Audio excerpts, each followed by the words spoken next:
When a child goes missing, parents can find themselves feeling like the world has stopped spinning.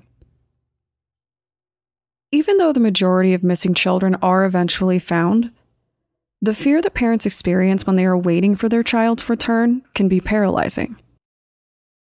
Of course, when children are found, that fear doesn't just go away. Sometimes what should be a happy family reunion comes with more questions than answers, even when the kid's safe.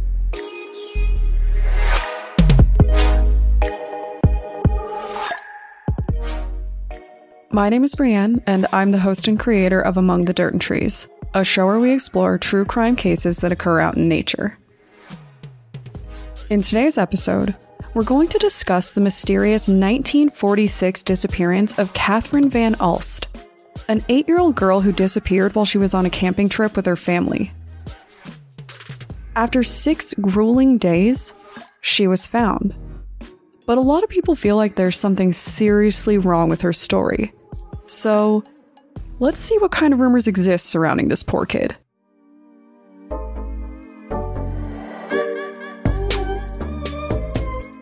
So, I have been receiving some messages from you guys that I did kind of want to address. Funny enough, there is a pretty even split between people who want the show to be longer and people who prefer the convenience of the episode length. So, I wanted to kind of do a temp check with you guys.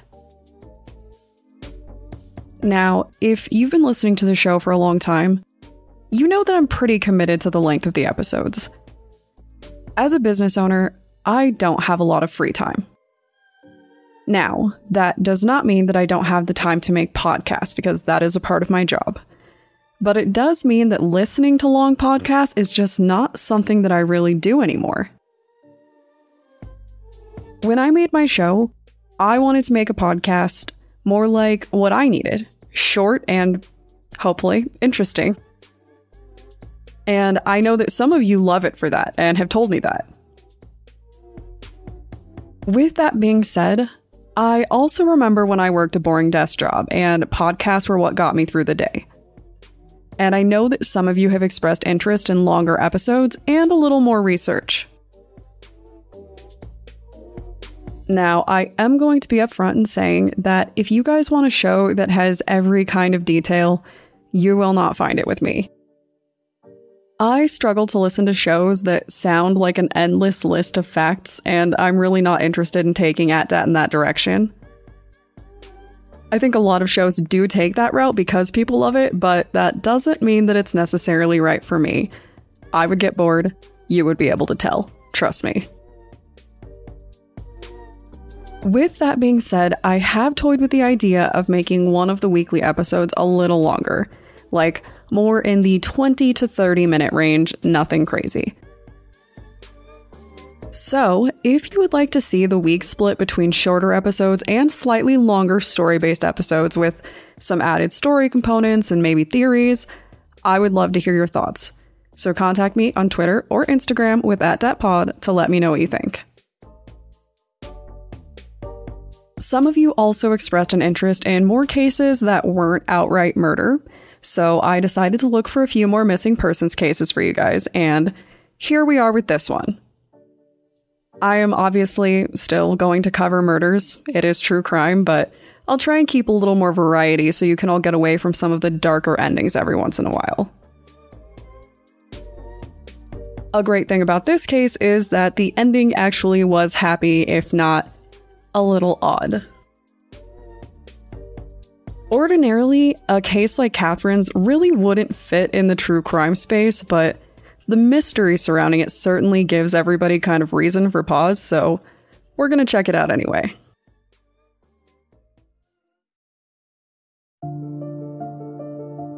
Katherine was only 8 years old when she went out into Devil's Den State Park in the Ozarks with her family. In case you haven't seen the show, or you don't have a significant other from Missouri like me, the Ozarks are apparently quite the marvel. The area spans across 47,000 square miles and covers 4 states in total, and it's known to have all kinds of really beautiful natural elements. The famed Lake of the Ozarks is considered a fairly dangerous place, And with all of the wilderness that the Ozarks offer, suffice it to say that it isn't particularly safe, especially for a young child. One moment, Katherine was playing with her brothers and having a blast doing kid things. They were playing in water, there was some fresh air, and I'm just kind of imagining the human equivalent of a group of puppies just jumping on each other and having fun. Probably with more yelling and, less barking. But at some point, Katherine wandered off. Her parents and her brothers went searching, calling for her, but she was nowhere to be seen. It was like she disappeared from the surface of the earth. Some of my research pointed out that the area where she went missing also had quite a few adults go missing with some less than favorable outcomes in the end.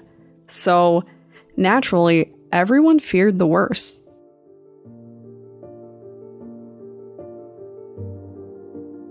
Studies suggest that in the United States, over 800,000 children are reported missing every single year. So that is a lot of kids, but most of them do go home and they are fine. In a case like this, the problem is that things don't look good from the start. If I went missing in the woods right now with no gear and my limited experience, I would stand a chance of surviving for a while. But that chance isn't all that great, especially if no one was there to find me, right? And I am a grown adult who wears layered clothing and carries water and has hiking boots. Not an 8-year-old child who vanished while wearing nothing but a swimsuit. While people were searching for Katherine, they really thought that they were searching for a body. And as more days passed, the likelihood of that being true went with it. Now, searches can be chaotic in the forest, but they do also use some pretty specific approaches to make sure that search groups cover as much ground as possible and don't miss anything. The searchers checked and even rechecked certain areas, and on the 6th day, they got lucky. As they were wandering around, calling for Katherine, she walked out of a cave. It was a miracle, but immediately, her rescuers were a little unsettled. Katherine was completely calm, almost deadpan, and she simply said, "Here I am." This really seemed to shake her rescuers, presumably because they thought that they were looking for a dead child. And I imagine that it just had to be one of those creepy kid things. Like, when I was little, like 7 years old, I used to carve popsicle sticks into stakes and glue them together to make crucifixes because vampires were my biggest fear, and I was not about to be caught unaware when they inevitably showed up to kill my family. Admittedly, I overestimated the vampire threat a little bit, but I stand by my actions. Kids have no real gauge on how to handle a lot of situations, so they cope in ways that don't always make sense to adults. But for adults, sometimes that can be a little unnerving.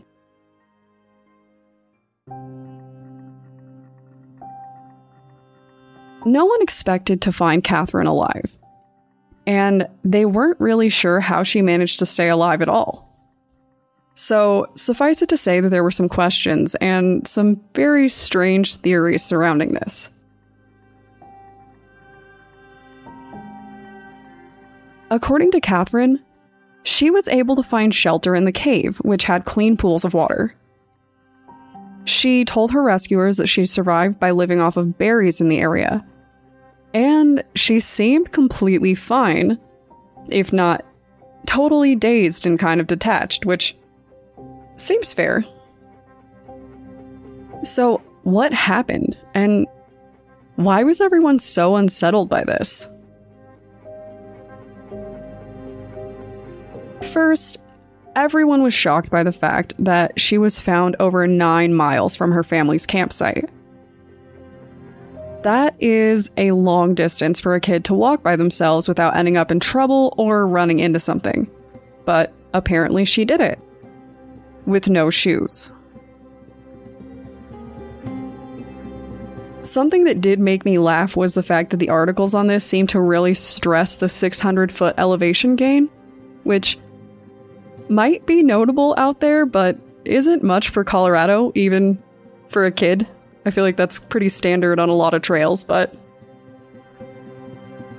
What is shocking is that even though Katherine was found an estimated 9 miles from the campsite, the path that she is believed to have walked is actually over 30 miles in total.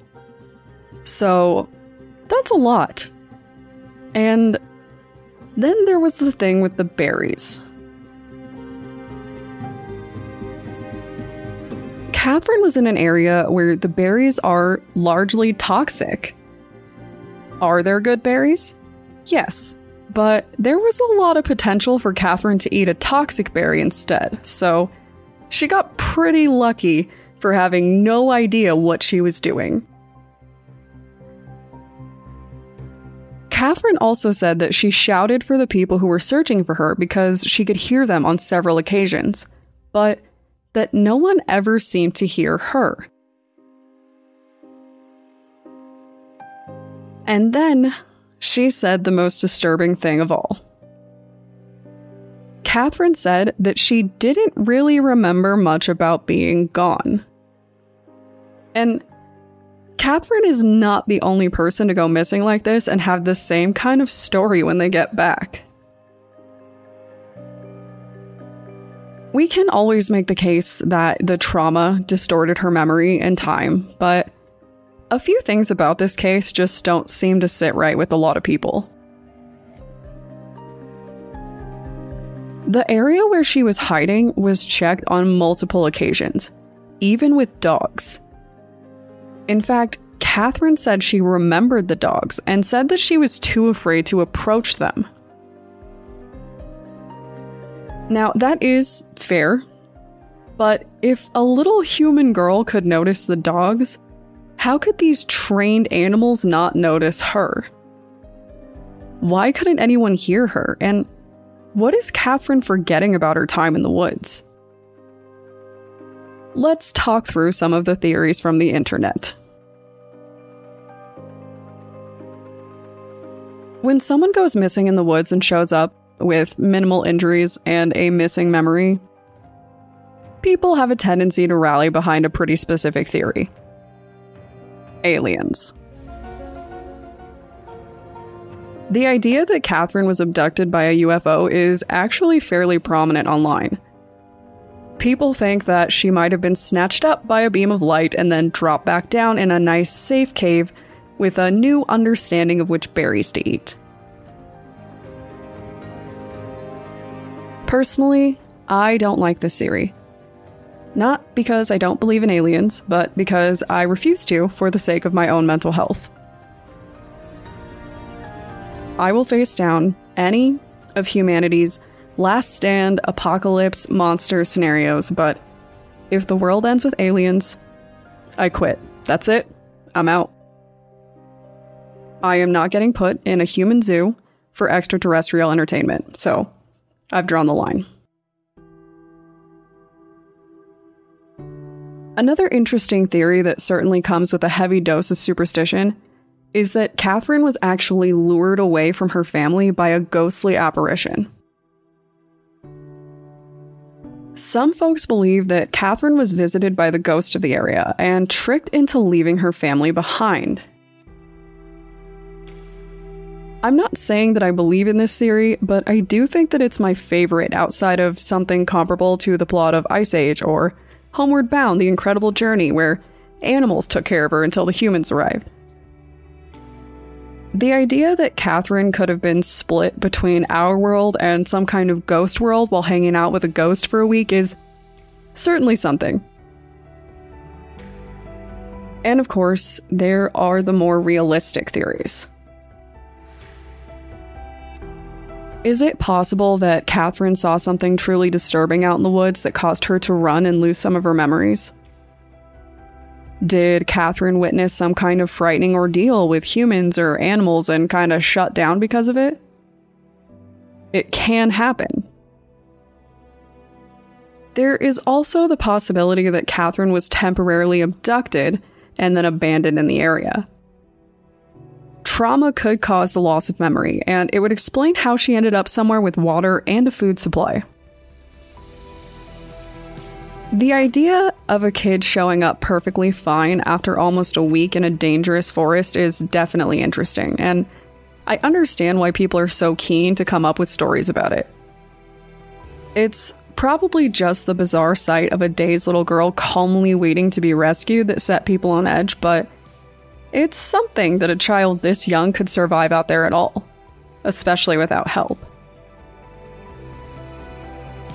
No matter what, I am sure that her family was just glad that she's safe, whether she took a ride around the galaxy or not. I know this case isn't the most serious, but I hope that you enjoyed some of the fun theories and the eerie details all the same. So, if you want to let me know which theory is your favorite, the fine details of your apocalypse survival plan, or what I can do to make Among the Dirt and Trees your favorite podcast, contact me on Twitter or Instagram using the tag @DatPod. Thanks, guys.